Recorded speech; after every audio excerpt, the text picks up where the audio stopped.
আসসালামু আলাইকুম। বিবিসি আন্তর্জাতিক বিশ্ব সংবাদে আপনাকে স্বাগত। শুরুতে সংবাদ শিরোনাম, পরে বিস্তারিত। বাংলাদেশের সর্বশেষ গুরুত্বপূর্ণ আপডেট সংবাদে আপনাকে স্বাগত। শুরুতেই সংবাদ শিরোনাম, পরে বিস্তারিত।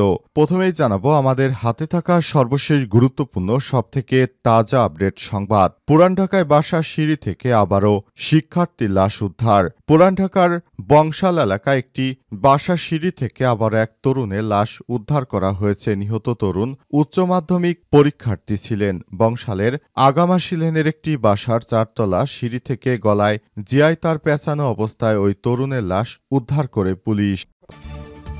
এরপর জানাবো লেভেল প্লেইং ফিল্ড নিশ্চিত ছাড়া বিশ্বাসযোগ্য নির্বাচন সম্ভব নয় বললেন মাওলানা আব্দুল হালিম।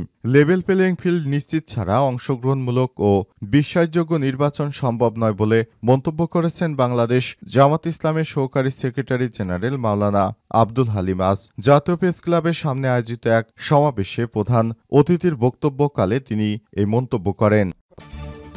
এদিকে মিয়ানমার থেকে ছোড়াগুলিতে টেকনাফে নারী আহত। মিয়ানমার থেকে ছোড়াগুলিতে কক্সবাজারের টেকনাফে সেনোয়ারা বেগম ৩৫ নামের এক নারী গুরুতর আহত হয়েছেন। আজ টেকনাফের হোয়াইক্যাংয়ের লম্বাবিল বাগগুনা এলাকায় এই ঘটনা ঘটে। জানাবো বিএনপি নেতাকে নির্বাচনের খরচের জন্য ১০ লক্ষ টাকার চেক দিলেন কর্মী। বিএনপির ৩১ দফার প্রচার ও ধানের শীষের পক্ষে সমাবেশে প্রধান অতিথি ছিলেন ওই নির্বাচনী এলাকায় দলের মনোনয়ন প্রত্যাশী বিএনপি নেতা। এক পর্যায়ে কর্মীরা তাকে টাকার ফুল ও মালা দিয়ে গলায় শুভেচ্ছা জানান। তখন এক কর্মী ওই নেতাকে নির্বাচনের খরচের জন্য ১০ লাখ টাকার একটি চেক তুলে দেন। এবং সর্বশেষ জানাবো মেধাবীদের জন্য এখন বিশ্বের দরজা উন্মুক্ত বললেন তারেক রহমান। বিএনপির ভারপ্রাপ্ত চেয়ারম্যান তারেক রহমান বলেছেন, যারা মেধাবী রয়েছেন তাদের জন্য বিশ্বের প্রতিটি দরজা উন্মুক্ত। আপনার মেধা দিয়ে বাংলাদেশকে পুরো বিশ্বের সঙ্গে প্রেজেন্ট করুন। নতুন বাংলাদেশ গড়ার জন্য বিএনপিকে ভোট দিয়ে পাশে থাকুন। তারুণ্যের প্রথম ভোট ধানের শীষের পক্ষে হোক। প্রিয় দর্শক, এতক্ষণ শুনছিলেন সংবাদ শিরোনাম, এবারে বিস্তারিত। তবে তার আগে বন্ধুরা অনুরোধ থাকবে এই সংবাদটিতে একটি লাইক দিন। এই চ্যানেলে আপনি নতুন হয়ে থাকলে আমাদের সংবাদটি দেখতে দেখতে চ্যানেলটি সাবস্ক্রাইব করে রাখুন। কমেন্ট করে বন্ধুরা আপনার মূল্যবান মতামত জানিয়ে দিন আপনি বিশ্বের কোন দেশ থেকে বা বাংলাদেশের কোন স্থান থেকে আমাদের সংবাদটি দেখছেন এবং শুনছেন। আর বন্ধুরা, গাজা যুদ্ধে আপনি যদি নিরীহ ফিলিস্তিনিদের ভালোবেসে থাকেন, কমেন্টে ইয়েস লিখে বিশ্ববাসীকে জানিয়ে দিন। এবারে বিস্তারিত।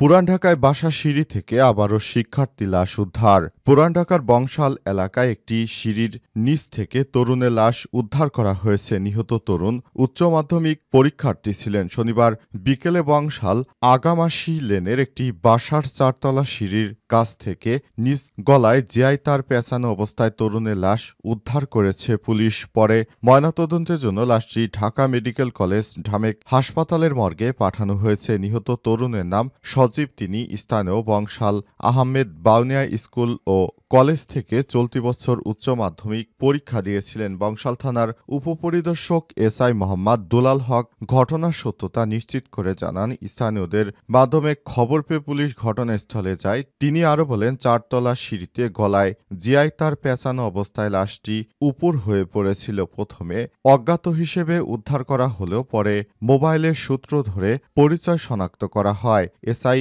দুলাল আরও জানান, ওই ভবনের চারতলায় শুধু একটি পরিবার থাকত এবং পুরো ভবনটি গুদাম অর্থাৎ গোডাউন হিসেবে ব্যবহার করা হয়েছে। ঘটনাস্থলে ফ্ল্যাটটি বাইরে থেকে তালাবদ্ধ অবস্থায় ছিল। তিনি আরও বলেন, প্রাথমিকভাবে ধারণা করা হচ্ছে শিক্ষার্থীকে গলায় জিআই তার পেঁচিয়ে হত্যা করা হয়েছে। বিষয়টি গুরুত্বের সঙ্গে তদন্ত করা হচ্ছে।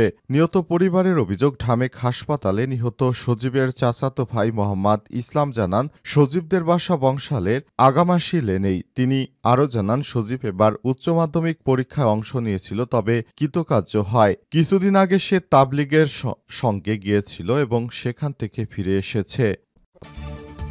লেভেল প্লেইং ফিল্ড নিশ্চিত ছাড়া বিশ্বাসযোগ্য নির্বাচন সম্ভব নয় বললেন মাওলানা আব্দুল হালিম।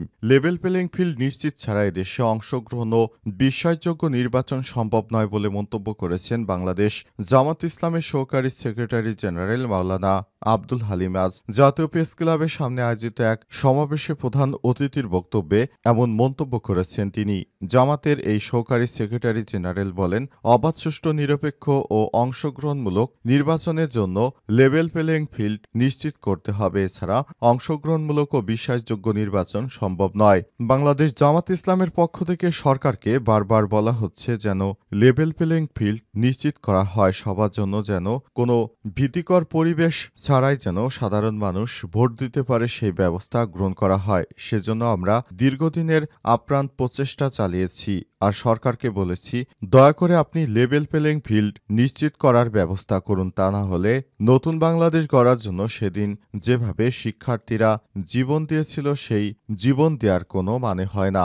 অন্তর্বর্তীকালীন সরকারের প্রধান উপদেষ্টা প্রফেসর ড মোহাম্মদ ইউনূসের সরকার এই বিষয়গুলো খুবই গুরুত্বের সহকারে দেখছেন এবং তিনি নতুন বাংলাদেশ গড়ে তোলার জন্য কাজ করছেন। তবে অনেক ক্ষেত্রেই তিনি বাধার সম্মুখীন হচ্ছেন বলে জানান তারা। মিয়ানমার থেকে ছোড়া গুলিতে টেকনাফে নারী আহত। মিয়ানমার থেকে ছোড়া গুলিতে কক্সবাজারের টেকনাফে সেনুয়ারা বেগম ৩৫ নামের এক নারী গুরুতর আহত হয়েছে আজ।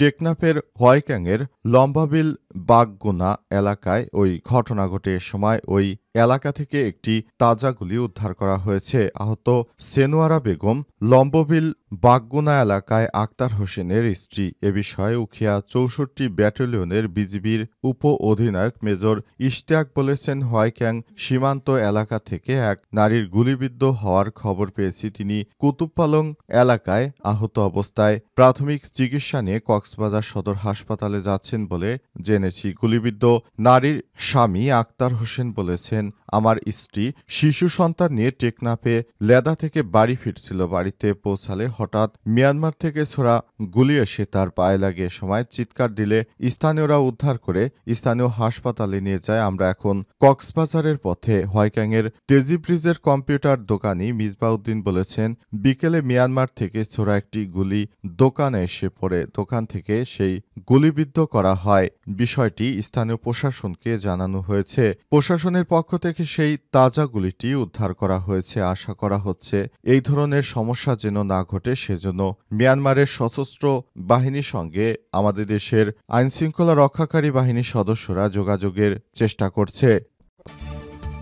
বিএনপি নেতাকে নির্বাচন খরচের জন্য ১০ লাখ টাকার চেক দিলেন কর্মী। বিএনপির ৩১ দফা প্রচার ও ধানের শীষের পক্ষে সমাবেশে প্রধান অতিথি ছিলেন ওই নির্বাচনী এলাকার দলের মনোনয়নপ্রত্যাশী বিএনপি নেতা।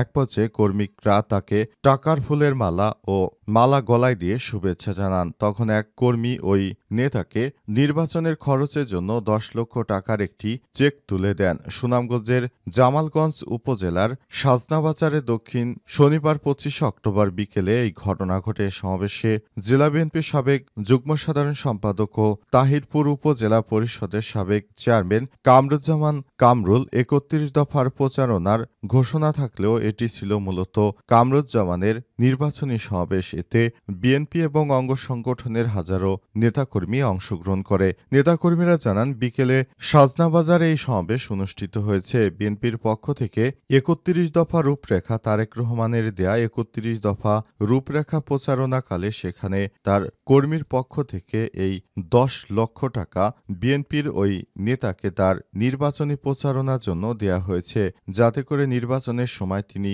ওই টাকা দিয়ে সব কাজ করতে পারেন। সে ব্যাপারে বিএনপির নেতারা সহায়তা করেছে, যেন বিএনপি এবার ক্ষমতা আসতে পারে সে ব্যাপারে তারা কাজ করার জন্য ইতিমধ্যে ওই অর্থগুলো তুলে দিয়েছে ওই নেতার হাতে। তবে এ নিয়ে অনেকেই সমালোচনা শুরু করেছে। তারা বলছে, এত টাকা তিনি কোথায় পেলেন, তার টাকার উৎস কি, এমনকি এটা চাঁদার টাকা হতে পারে বলে অনেকেই সন্দেহ প্রকাশ করছে। এ বিষয়ে পুলিশের পক্ষ থেকে কোনো বক্তব্য পাওয়া যায়নি।